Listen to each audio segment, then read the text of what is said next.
இந்த மாதிரி வேல்யூ கொடுத்து உங்களுக்கு ஃபங்க்ஷன் கொடுக்குறதுல எப்படியாவது ஒரு சம் கண்டிப்பாக கேட்டுருவாங்க. இப்போ உங்களுக்கு கொடுத்துருக்க வேல்யூ f(3), f(0), f(-1.5), 2, -2 இந்த வேல்யூஸ் எல்லாம் இந்த வேல்யூஸில் எதுக்குள்ளே வருது, அதுக்கு என்ன ஃபங்க்ஷன் யூஸ் பண்ணணும் அப்படின்றது மட்டும் உங்களுக்கு தெரிஞ்சால் போதும், இந்த சம் ஈஸியாக போட்டுடலாம். சரிங்களா? இப்போ f(3) வேல்யூ எங்கே இருக்குது? -1லேருந்து 1க்குள்ளே இருக்கா, இல்லை 1க்கு மேலே உள்ள நம்பர்ஸ் எல்லாம் எக்ஸோட வேல்யூ 1க்கு மேலே உள்ள நம்பர்ஸ்க்குலாம் என்ன ஃபங்க்ஷன்? x+2. அப்போ f(3)க்கு என்ன ஃபங்க்ஷன் போடணும்? ஃபஸ்ட் ஒனுக்கு x+2 ஃபங்க்ஷன் போடணும். x+2ன்றதில் எக்ஸ்க்கு வேல்யூ என்னது? f(3). இது போட்டிங்களா f(3) ஃபைண்ட் அவுட் பண்ணிடலாம். அப்போ f(0) எதில் வருது?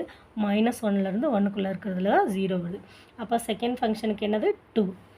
அப்போ தேர்ட் சப்டிவிஷனுக்கு என்ன? -1.5. -1.5 எதில் இருக்குது அப்படின்னு பார்த்தீங்கன்னா, -1.5 எந்த ஃபங்க்ஷனில் இருக்குன்னா -3லேருந்து -1 இதுக்குள்ளே இருக்குது -1.5. அப்போ ஃபங்க்ஷன் எது யூஸ் பண்ணணும்? தேர்ட் ஒன்னுக்கு x-1ன்ற ஃபங்க்ஷன் யூஸ் பண்ணணும், ரிலேஷன் யூஸ் பண்ணணும். f(x)ன்ற இடத்துல என்ன பண்ணணும்? -1.5 போடணும். போட்டிங்கன்னா உங்களுக்கு தேர்டு சப்டிவிஷனுக்கான ஆன்சர் கிடச்சிடும். நெக்ஸ்ட்டு ஃபோர்த்து சப்டிவிஷன் f(2) எந்த வேல்யூவில் இருக்குது? மறுபடியும் ஃபஸ்ட்டுக்கு போகணும். x1 > x. ஸோ x+2ன்ற ஃபங்க்ஷனில் ஃபோர்த்து ஃபங்க் போடணும். f(2)க்கு மட்டும் f(2)க்கு x+2 ஃபங்க்ஷன் போடணும்.